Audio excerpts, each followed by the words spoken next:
சந்தேகம் ஒருத்தவங்களோட வாழ்க்கையை எவ்வளவு மோசமா சீரழிக்குங்கிறதுக்கு பல பேரோட வாழ்க்கை உதாரணம். இங்கேயும் தான் நம்ம ஹீரோயின் தேவையில்லாம சந்தேகப்பட்டு இருக்கிறா தான் புருஷன். அந்த சந்தேகத்தோட விளைவு என்னங்கிறத படம் பாருங்க. ஹாலாண்டுன்னு 2025 வந்த ஒரு ஹாலிவுட் மூவியை தான் இன்னைக்கு நம்ம பார்க்க போறோம். வாங்க வீடியோக்குள்ள போகலாம். இந்த படத்தோட ஸ்டார்டிங் சீன்ல எடுத்ததுமே ஒரு வீட்டுல தான் பையனுக்காக ஒருத்தர் நிறைய பொம்மைகளை செஞ்சு ஒரு பெரிய வீடு இல்ல ஒரு பெரிய ஊரையே உருவாக்கி வச்சிருக்கிறார். அதுல இருக்கிற பொம்மைகள், அதுல இருக்கிற அழகான வீடுகள் இதையெல்லாம் காட்டுறாங்க.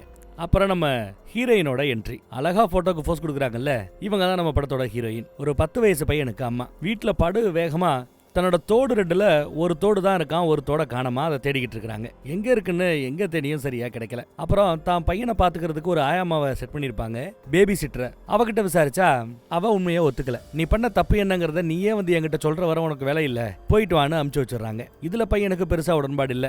அம்மாவையே எடுத்து பேசுவான். உடனே தன்னோட அப்பாவுக்கு போனை போடுறான். அந்த பையனோட அப்பா ஒரு கண்டக்டர். அம்மா இந்த மாதிரி என்ன இது பண்ணிட்டாங்க, ஆயாமா வரக்கூடாதுன்னு சொல்லிட்டாங்க, எனக்கு அம்மாவை பிடிக்கலங்கிற மாதிரி பேசிட்டு இருக்கிறான். சரிடா நான் வந்து எல்லாத்தையும் சால்வ் பண்ணி வைக்கிறேன்டா அப்படின்னு போன் பேசிட்டு இருக்கிறார். அப்புறம் வீட்டுக்கு வராருங்க, வேலையெல்லாம் முடிச்சு விட்டு. இன்னைக்கு எவ்வளவு கஷ்டமா போச்சு தெரியுமா, சமாளிக்க முடியலன்னு அம்மா கம்ப்ளைண்ட் பண்ணிட்டு இருப்பாங்க. பையங்க அப்படின்னு கேட்க, உங்களுக்காக தான் வெயிட்டிங், 2 பேரும் அந்த பொம்மைகளை வச்சு ஒரு தீவே ரெடி பண்ணி இருக்கிறீங்கல்ல, அங்க போய் பாருங்கன்னு சொல்ல கரெக்டா அங்கதான் அந்த பையன் இருக்கிறான். அப்பா ஹெல்ப் பண்றாரு. புதுசா ஏதோ மரம் மாதிரி எல்லாம் அந்த கிராமத்துல பிளாஸ்டிக்ல ரெடி பண்ணி நட்டுக்கிட்டு இருக்காங்க. அம்மா முன்ன பண்ண பேசினாதெல்லாம் பெருசா எடுத்துக்காத, 2 நாளைக்கு பிறகு எல்லாத்தையும் மறந்துடுவாங்கிறப்பல அட்வைஸ் போட்டு இருக்காரு அப்பா. அப்புறம் நைட்டு சாப்பிட்றதுக்கு முன்னாடி சாமியை கும்பிட்டு தான் ஆமன்னு சொல்லி சாப்பிடவே செய்யறாங்க. இங்க வச்சுதான் ஆயாமா தன்னோட தோடுல ஒன்ன திட்டிட்டு போயிட்டா அப்படின்னு கம்ப்ளைண்ட் பண்றாங்க. எல்லா இடத்துலயும் தேடி பார்த்தியான்னு அப்பா சொன்னாலும், ஆமா எல்லாத்தையும் தேடி பார்த்துட்டேன், இந்த கலெக்ஷன் டப்பான்னு ஒண்ணு வச்சிருப்பிய பட்டன் டப்பா, அதுல எல்லாம் தேடி பார்த்தியான்னு கேட்க, இல்ல போட்டிருந்தா எனக்கு தெரியாதா அப்படிங்கிறாப்ல அம்மா சொல்லுவா. எல்லாரையும் சந்தேக கண்ணோட பார்க்காத, ஃப்ரீயா விட்டு பழகுங்கிறாப்ல அட்வைஸ் போட்டுட்டு இருக்கிறாரு அப்பா. அடுத்து பையன் படிக்கிற அந்த ஸ்கூலை காட்டுறாங்க. ஸ்கூல்ல ஒரு வாத்தியார் கார்பெண்டிங் ஒர்க் எல்லாம் சொல்லி கொடுத்துட்டு இருக்கிறார் போல தெரியுது. நம்ம ஹீரோயினோட பெஸ்ட் ஃப்ரெண்ட் அவர் தான். சான்ஸ் கிடக்கும் போதெல்லாம் 2 பேரும் ஜாலியா பேசிட்டு அப்படியே அங்க ஸ்கூல்ல சுத்தி திரிவாங்க. ஒரு நல்ல கண்டக்டரை கல்யாணம் பண்ணிருக்கிறா. வீடு இருக்கு சொந்தமா. சர்ச்சில் போனா ரோல உட்கார அளவுக்கு தகுதி இருக்குது. ஒரு அழகான பையன், ஒரு நல்ல ஸ்கூல்ல படிக்கிறான். இதை விட என்ன வேணும்? என்ன ஒரு வேலைக்காரி இல்ல ஒரு ஆயமா தான் நல்லா அமைய மாட்டேங்கிறாங்க. தோடு காணாம போச்சுன்னு இங்கேயும் புலம்பிக்கிட்டு இருக்கிறா. அப்பா அந்த பக்கத்துல பார்த்தா சிவப்பு கலர்ல ஒரு வண்டி நிக்கும். அந்த வண்டியை ஓட்டுறது யாரு அப்படின்னு கேட்டா, ஸ்கூலோட பஸ் டிரைவரா ஒரு காலத்துல இருந்தாரு, சரக்கு அடிச்சுட்டு வண்டி ஓட்ட வந்தாருன்னு சொல்லிட்டு ஸ்கூல் அவரை துரத்தி விட்டுருச்சு. அவரோட பையன் கூட இங்க தான் படிக்கிறான் அப்படின்னு எடுத்து சொல்றாரு. அப்புறம் அம்மா பையனை பிக்கப் பண்றதுக்காக வந்து நிக்கிறாங்க. பையனை கூட்டிட்டு போறாங்க. வீட்டுல ஜாலியா மூவி பார்த்துட்டு இருக்கிறவங்களுக்கு திடீர்னு நாம ஏன் அந்த இன்னொரு காணாம போன தோட தேடக்கூடாதுன்னு ஒரு எண்ணம். மறுபடியும் வளைச்சு எல்லாத்தையும் தேடிட்டு இருக்காங்க. தேடி கிடைக்கல. அப்புறம் அப்பாவும் பையனுமா சேர்ந்து ஒரு பெரிய கிராமத்தையே பொம்மையில உருவாக்கி வச்சிருக்காங்கல்ல, அங்க எங்கேயாவது தோடு கிடைக்குதான்னு வந்து செக் பண்ணி பாக்குறா. பாக்குறதுக்கு அப்படியே ரியலிஸ்டிக்கா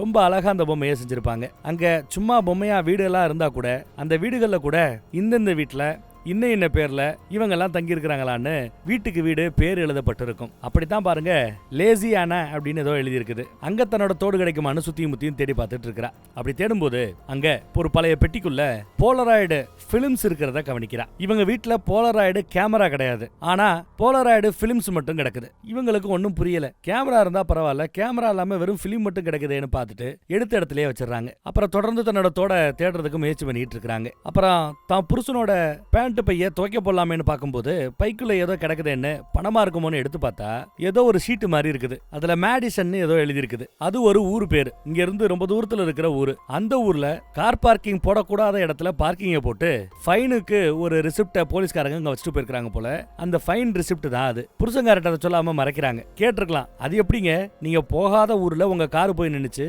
நீங்க பார்க் பண்ணாத ஒரு பார்க்கிங்ல உங்களுக்கு ஃபைன் போட்டுருக்காங்க இப்படின்னு கேள்விகளை கேட்டிருக்கலாம். ஆனா ஒண்ணுமே நடக்கிற மாதிரி லைட்டா சிரிச்சு பேசி சமாளிக்கிறாங்க. அப்புறம் ஸ்கூலுக்கு போய் தான் ஃப்ரெண்டு கிட்ட தனக்கு 2 சந்தேகம் இருக்குது. ஒன்னு, வீட்டுல போலராய்டு கேமரா பழமையான அந்த கேமரா கிடையாது, ஆனா பிலிம்ஸ் கிடக்குது. கேமரா இல்லாம பிலிம்ஸை மட்டும் அங்க வைக்கிறதுக்கான காரணம் என்ன? அந்த பிலிம்ல அப்ப ஏதோ ஒன்னு இருக்குது, அதை யாரும் பாத்துறக்கூடாதுன்னு கேமராவே இல்லாம பழைய காலத்து பிலிமை கலெக்ஷன் மாதிரி என் புருஷன் ரெடி பண்ணி வச்சிருக்கலாம். இது ஒரு டவுட். அடுத்து 2வது, அடிக்கடி கான்ஃபரன்ஸ் இருக்குன்னு வெளியூர் பக்கம் போறார். ஆனா அவர் சொல்லிட்டு போற ஊரு வேறையா இருக்குது. இப்ப பார்த்தா தூரத்துல இருக்கிற வேற ஒரு ஊர்ல பார்க்கிங் ஏரியால அவர் வண்டியை நிப்பாட்டாம நோ பார்க்கிங் ஏரியால வண்டியை நிப்பாட்டி ஃபைன் போட்டு அந்த ரிசிப்ட் நான் பார்த்தேன். ஆனா அந்த ஊர் பக்கம் அவர் போனதே கிடையாது.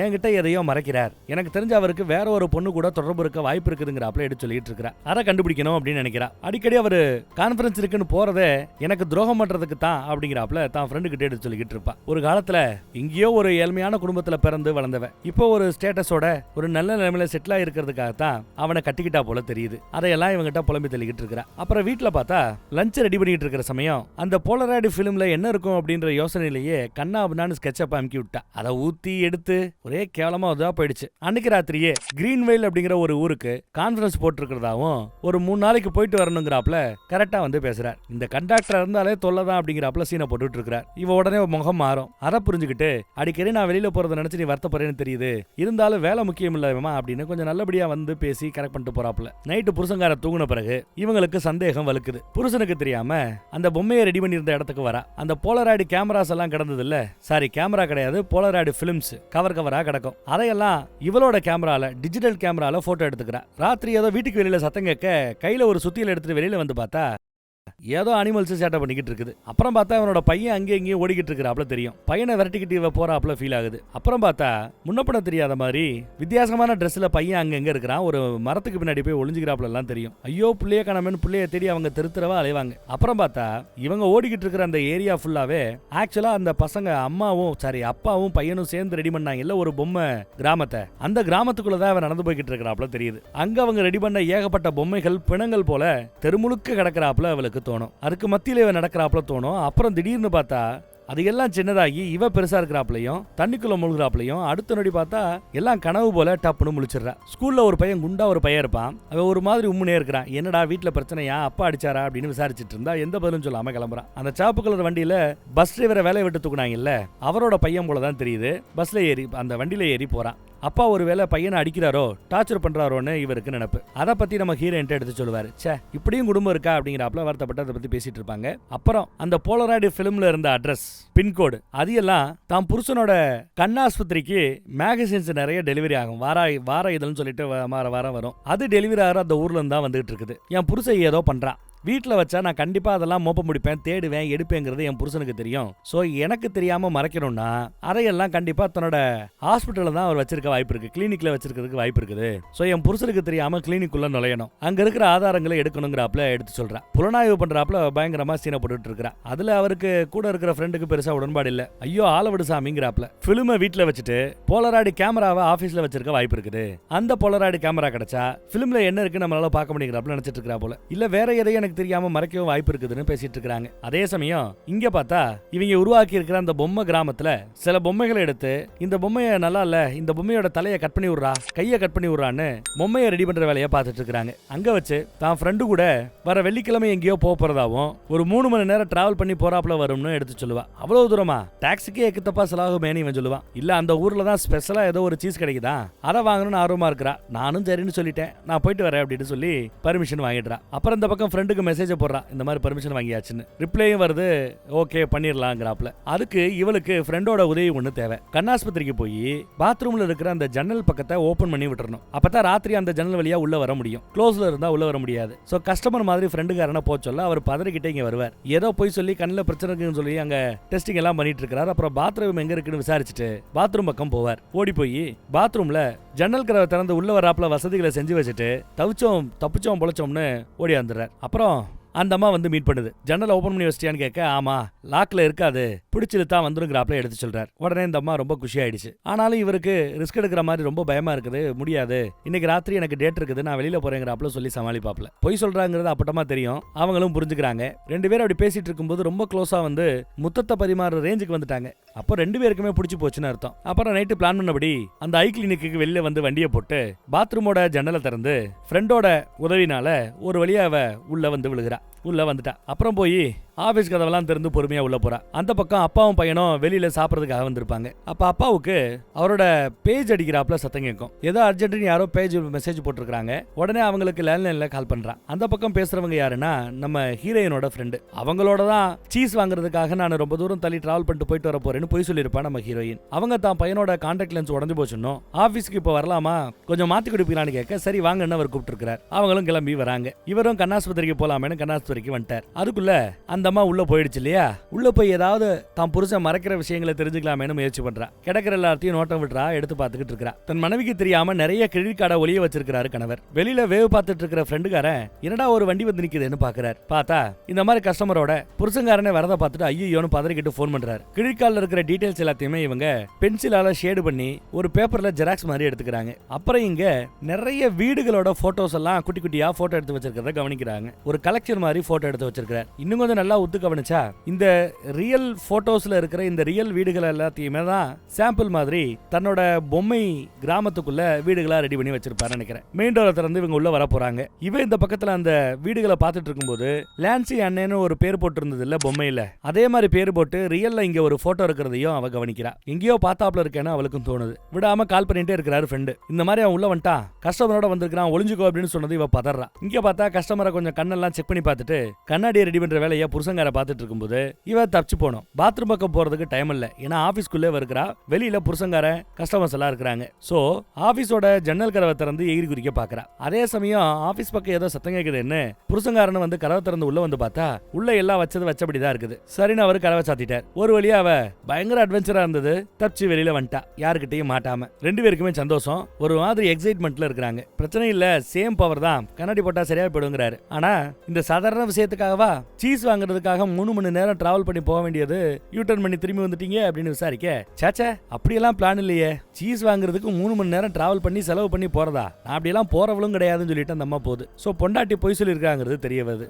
அதே சமயம் அவ எங்கன்னு பார்த்தா தான் ஃப்ரெண்டோட வீட்டுல போய் உட்காந்துருக்கா. அவங்க லவ் பண்ண ஆரம்பிச்சிட்டாங்க. இவருக்கு இப்ப சந்தேகம் வலுக்குது. ஆபீஸ் பக்கம் மறுபடியும் வர்றாரு. ஏதோ சத்தம் கேட்டுச்சே, யார் வந்து போயிருப்பான்னு யோசிக்கிறார். பார்த்தா தன் மனைவியோட தோடு ஏதோ ஒண்ணு அங்க விழுந்து கிடக்கும்னு நினைக்கிறேன். அதே சமயம் இந்த பக்கம் ஃப்ரெண்டோட வீட்டு பக்கம் யாரோ கூல்ட்ரிங்க்ஸ் எல்லாம் எடுத்து ஜன்னல்ல சத்துன்னு எறிகிறாங்க.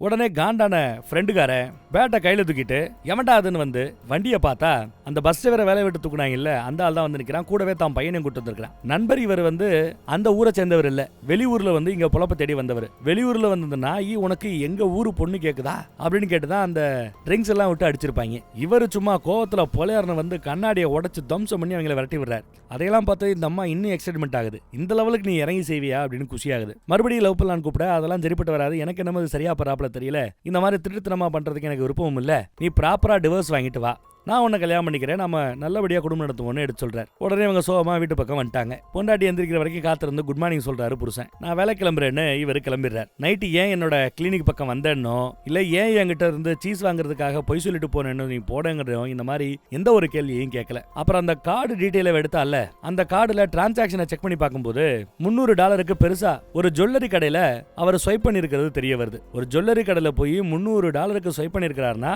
தன் கள்ள காதலிக்காக ஏதோ நகை வாங்கி கொடுத்திருக்காரு, அதுக்காக செலவு பண்ணிருக்காருன்னு இவளுக்கு கோவம். அப்புறம் ஒரு நாள் அந்த பட்டன்ஸ் எல்லாத்தையுமே போட்டு கலெக்ஷன் பண்ணி வச்சிருப்பால அந்த டப்பாக்குள்ள தன்னோட தோடு கிடக்கிறத கவனிக்கிறா. அன்னைக்கு ஆயாமா திருடிட்டு போயிடுச்சு நினைச்சால, காணாம போன அந்த ஒரு தோடு அது கிடைச்சிருக்குது. ஆஹா கிடைச்சிருச்சேன்னு சந்தோஷம். அப்ப தேவையில்லாம தான் ஆயாமாவை சந்தேகப்பட்டு வேலையை விட்டு துரத்தி விட்டுருக்கா. அடுத்து ஜுவல்லரி ஷாப்ல யாரோ ஒருத்திக்காக தான் புருஷன் $300 செலவு பண்ணி எதையோ வாங்கி கொடுத்தா நினைச்சாங்க இல்லையா.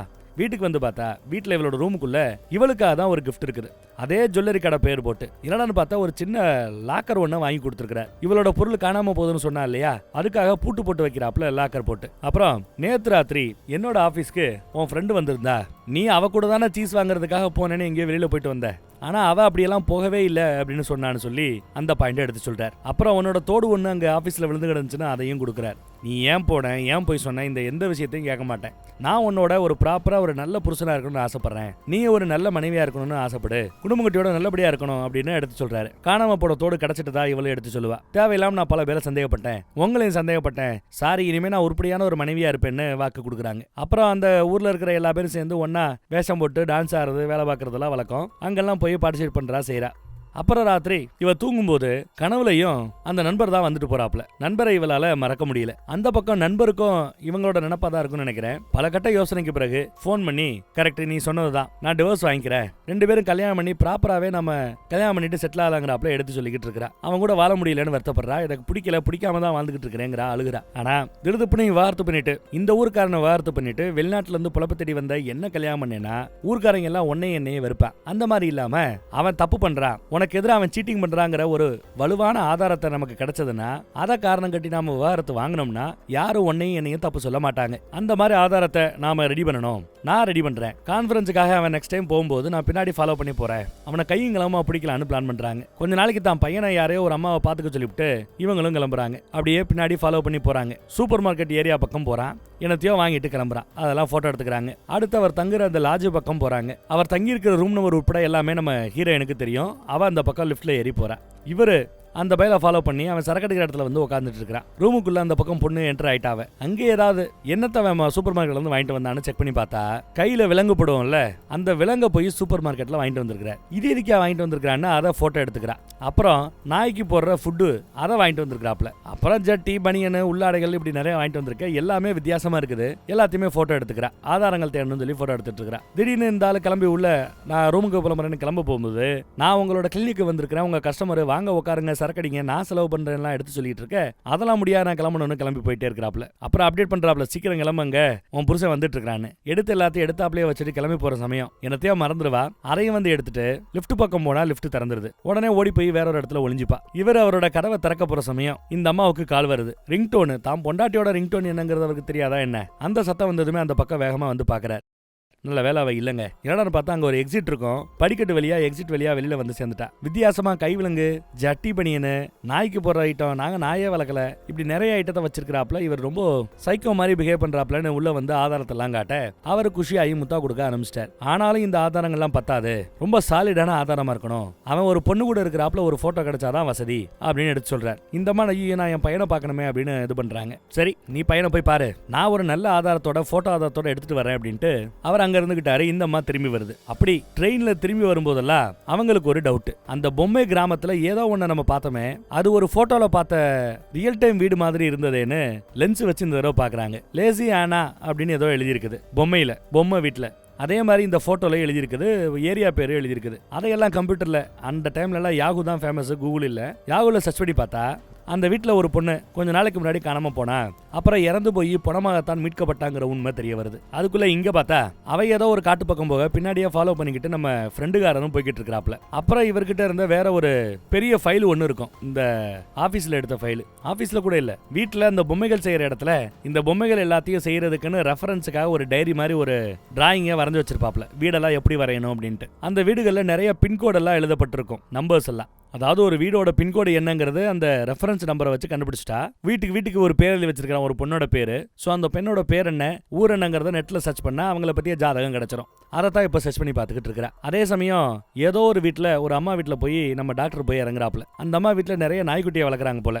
அவங்க ரெண்டு பேரும் ஹாய் சொல்லிக்கிறத போட்டோ எடுத்துக்கிறார். அதே சமயம் இங்க இவ ஒவ்வொரு அந்த பொம்மைகள்ல இருக்கிற ஒவ்வொரு பேரையும் எடுத்து ஊர் பேரை போட்டு சர்ச் பண்ணி பார்க்கும்போது அங்க இருக்கிற பெண்கள் எல்லாம் ஒண்ணு குத்தி கொலை செய்யப்பட்டிருப்பாங்க, இல்ல காணாம போயிருப்பாங்க. இது வரைக்குமே அந்த கொலையாளி யாருங்கிறத கண்டுபிடிக்கப்படவில்லை. இப்படி பல பெண்கள், நூற்றுக்கணக்கான பெண்கள் இதையெல்லாம் பார்த்துவிட்டு தாம் புருஷன் ஒரு சீரியல் கொலைகாரனா இருப்பானோன்னு இவங்களுக்கு சந்தேகம். அதே சமயம் ராத்திரி கைங்களமா பிடிக்கணும்னு சத்தம் போடாம கதவை திறந்து உள்ள போறார். அதே சமயம் ஐயோ அவசரப்பட வேண்டான்ட்டு தன் நண்பருக்கு போனை போடுறா இவ. ஆனா போனை கார்லயே வச்சுட்டு போயிருக்கிறாரு. சோ வார்னிங் கொடுக்க முடியல. அதுக்குள்ள அவர் சத்தம் போடாம உள்ள போறாரு. நாய்க்குட்டியெல்லாம் ஏதோ தின்னுக்கிட்டு இருக்கோம். இவரை பார்த்து எதுவும் மறைக்கல. ஏகப்பட்ட நாய்க்குட்டிங்க அங்க இருக்குது.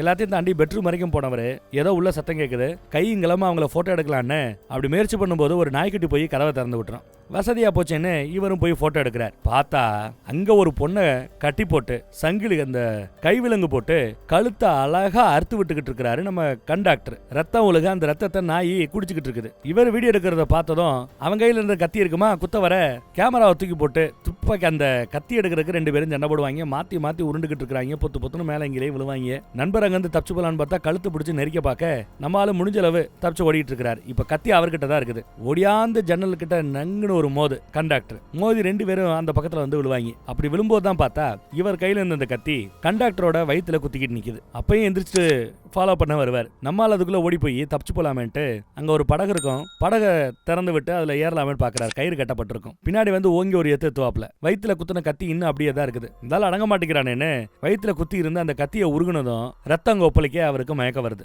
வேணும்னே நம்ம நண்பர் செய்யல, ஒரு ஆக்சிடென்ட் மாதிரி நடந்து போச்சு. இப்பயும் அவர் அப்படியே மயங்கி தண்ணிக்குள்ள விழுந்துட்டாப்ல. அப்புறம் அந்த டாக்டர் கொலை பண்ண ஒரு பொண்ணு இருக்கிறாள்ல, அந்த பொண்ணோட பாடியை எரிச்சு தடயங்களை எரிச்சு ஒண்ணுமே நடக்காத மாதிரி செட் பண்ணி நண்பர் அங்க இருந்து அழுதுகிட்டு கிளம்பி வராரு. துணிமணி எல்லாம் கூட கூட எரிச்சிட்டார். இங்க எல்லா உண்மையும் இந்த பக்கம் கண்டுபிடிச்சிட்டா. இவர் வந்து பார்க்கும்போது அவ எல்லாத்தையும் எடுத்து சொல்ல, எல்லாம் நிஜம்தான், நானும் அந்த மாதிரி பார்த்தேன், இனிமே அவரால் உனக்கு எந்த பிரச்சனையும் வராதுங்கிற நண்பர். ஏன் அந்த மாதிரி பிரச்சனை வராது, என்னையா சொல்ல வரேன்னு கேட்க, ஆமா கையங்கலமா மாட்டிட்ட, இந்த உண்மையை நான் யாருக்கிட்டையும் சொல்லக்கூடாதுனா, இனிமே நீ அவளை டிஸ்டர்ப் பண்ணக்கூடாது, இந்த ஊரை விட்டு ஓடிடுன்னு மிரட்டினேன். அதுக்கு பயந்துகிட்டு அவரு ஊரை விட்டு ஓடி போயிட்டாப்ல, இனிமே அவரால் உனக்கு எந்த ஒரு ஆபத்து இருக்கான்னு சொன்னதான் அந்த அம்மா சந்தோஷப்படுது, சூப்பர்னு நினைக்குது.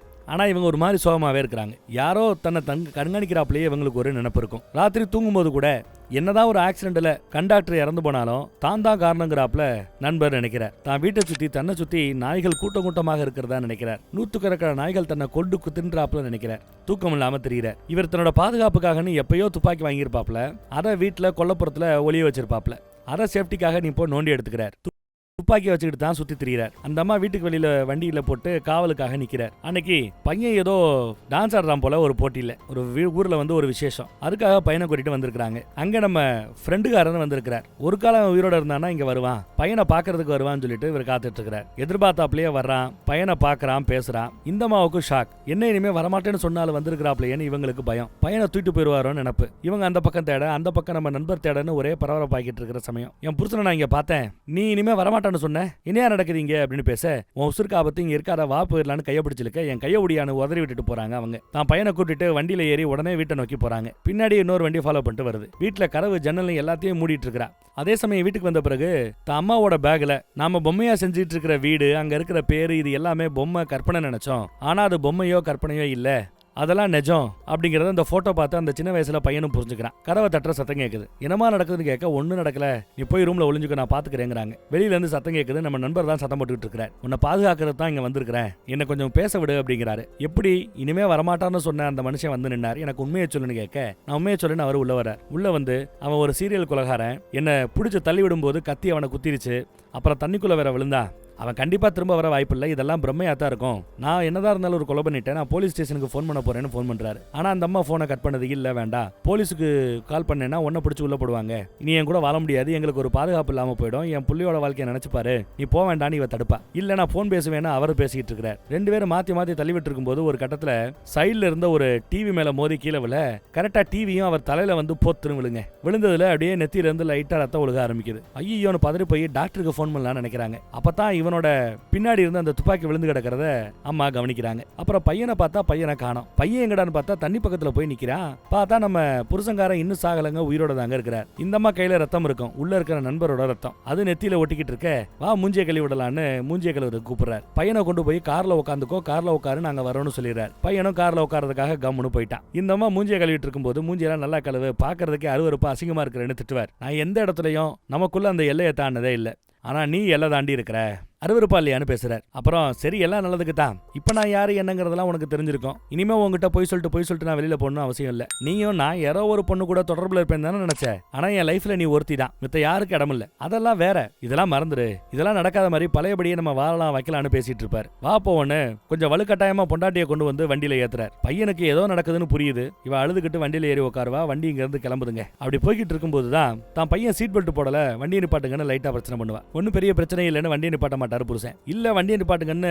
இவ பிரச்சனை பண்ணி வண்டியை நிப்பாட்ட வைக்க, கதவை திறந்துகிட்டு பையன் ஓடுறான். அம்மாலாம் ஓட சொல்லியிருப்பாங்க. ஓடி போனதுமே இவங்க ஒளிய வச்சிருந்த துப்பாக்கி எடுத்து, தான் நண்பரோட துப்பாக்கி தான் எடுத்து பக்கத்துல வந்தா சுற்றுவேன்னு மிரட்டுறாங்க. சுற்றுவியா, என்ன சுற்றுவியா, அப்படி இப்படின்னு லைட்டா பேச்சு கொடுத்து துப்பாக்கியை புடுங்க பார்க்கும்போது டப்புன்னு துப்பாக்கி சுடுற சத்தம் கேட்குதுங்க. சத்தம் கேட்டதுமே பையன் வெளியில போனவன் ஓடியாரான். அம்மா என்னாச்சுமான்னு இங்க வந்து பார்த்தா வாய் கிழிஞ்சு போயிடுச்சு. ஆனாலும் பயபுள்ள உயிரோட தான் இருக்கிறார். என்னையே சுட்டிட்டியான்னு பொண்டாட்டியை கழுத்து நெரிச்சு கொல்ல பாக்குறார். அதுக்குள்ள பையன் ஓடியாந்துட்டு எங்க அம்மா விடு, எங்க அம்மா விடுன்னு சொல்ல, பையன் கூட பார்க்காம பிடிச்சு தள்ளி விட்டுட்டார். ஐயோ, அப்புறம் பையனை தள்ளி விட்டுட்டோமேனு அவர் டைவர்ட் ஆன சமயம் கீழே ஏதாவது கிடைக்குமான்னு பார்த்தா நல்லா வெயிட்டா இந்த அம்மாவோட செருப்பு கிடைக்கும். அந்த செருப்பு எடுத்து தலையில நங்கு நங்கு நங்கு நங்குன்னு அடிச்சு ரத்தம் தெறிக்க தெறிக்க புருஷனை கொன்னு இவங்களும் தப்பிச்சிட்டாங்க, புள்ளையும் தப்பிச்சிட்டார். அப்புறம் நல்லபடியா சேஃப் ஆயிட்டோமேனு தன் நண்பரை காப்பாத்தலாமேனு வீட்டுல அவர் ரத்தம் ஒழுக கிடக்கிறாருல, அங்க ஓடியாந்து பார்த்தா அவர் அங்க இல்ல. ஒருவேளை அவர் ஹாஸ்பிட்டல் போயிருக்கலாம், ஆளை காணோம். இவரோட வாழ்க்கையில இருந்தா ஆபத்துன்னு சொல்லிட்டு அவரே ஒதுங்கிட்டாரா நண்பரா என்னன்னு தெரியல. இல்ல நாளை பின்ன போலீஸ் வந்து பிடிச்சிச்சுன்னா இவளுக்காக தான் கொலை பண்ணோம்னு இவளையும் அரெஸ்ட் பண்ணிட்டு போயிடுவோம்னு நினைச்சுக்கிட்டு அந்த மனுஷன் தலைமுறைவாயிட்டான்னு நினைக்கிறேன். கடைசியில பார்த்தா